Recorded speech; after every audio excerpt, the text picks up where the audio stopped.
আসসালামু আলাইকুম। আজকে আমি রান্না করব পাকিস্তানি অথেন্টিক পেশোয়ারি বিফ। এখন আমি আপনাদের সাথে শেয়ার করব। প্রথমে আমি একটা হাঁড়ি বসিয়ে দিয়েছি।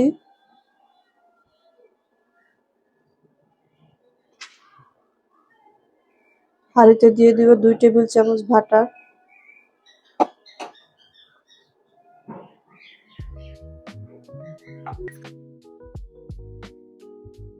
বাটারটা দিলে ফ্লেভারটা খুব ভালো আসে।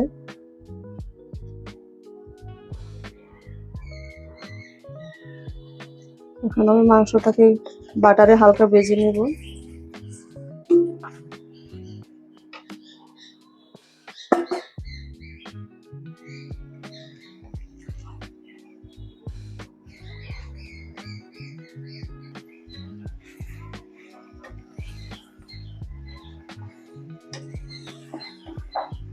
মাংসটাকে 2 মিনিট ভেজে নেব।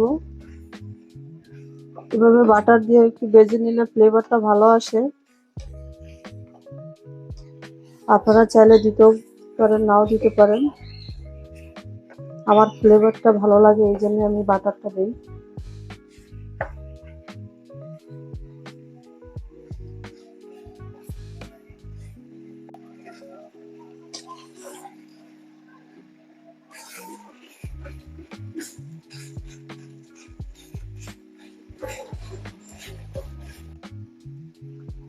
এই পর্যায়ে আমি 4টা পেঁয়াজ দিয়ে দিব।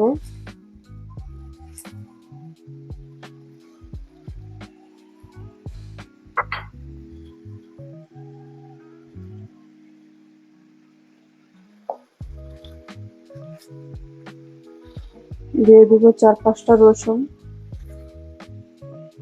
আপনারা চাইলে কম বেশি করে দিতে পারেন।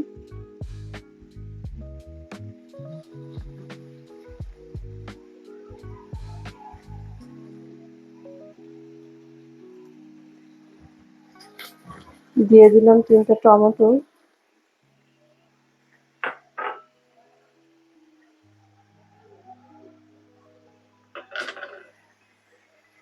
দুই টেবিল চামচ আদা।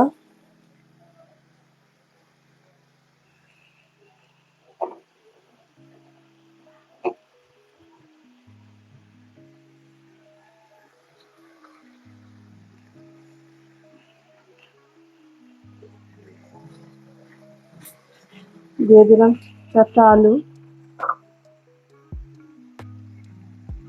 যেহেতু মশলা কম,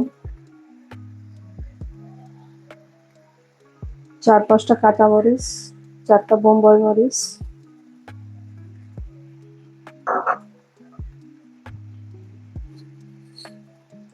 1 টেবিল চামচ গোলমরিচ। পেশোয়ারিতে খুব বেশি মশলা দেওয়া যায় না। আসলে মশলা দেওয়া শেষ।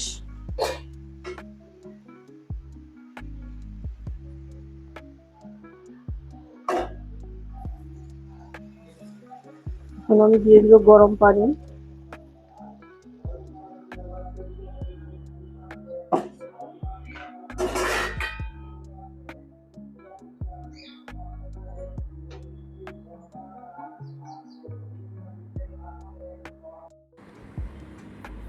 এই পর্যায়ে আমি একটা বলক তুলে নিব।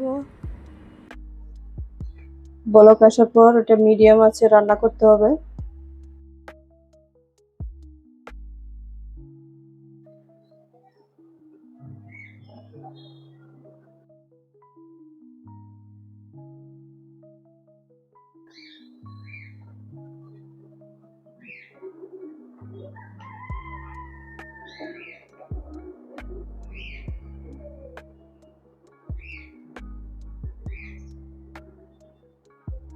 এই পর্যায়ে আমি পরিমাণ মতো লবণ দিয়ে দিব।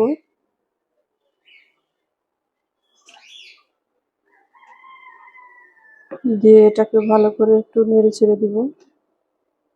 তারপর আর নাড়া যাবে না, নিচে শুধু হালকা লেগে না যায়, হালকা করে আস্তে করে নেড়ে দিতে হবে। এভাবে প্রায় 2-2.5 ঘন্টা চুলায় বসিয়ে রাখতে হবে। চুলার আঁচটা আমি মিডিয়াম আঁচে রাখবো, যেন মাংসটা ভালো সিদ্ধ হয়। চলে আসলাম 2 ঘন্টা পর।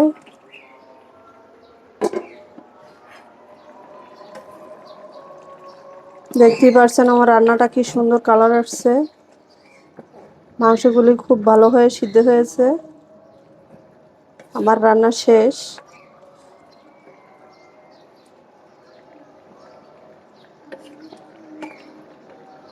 পেশোয়ারি মাংসতে কিছুটা ঝোল রাখতে হয়, ঝোলটা যেন অবশ্যই থাকে, তাহলে খেতে মজা লাগবে।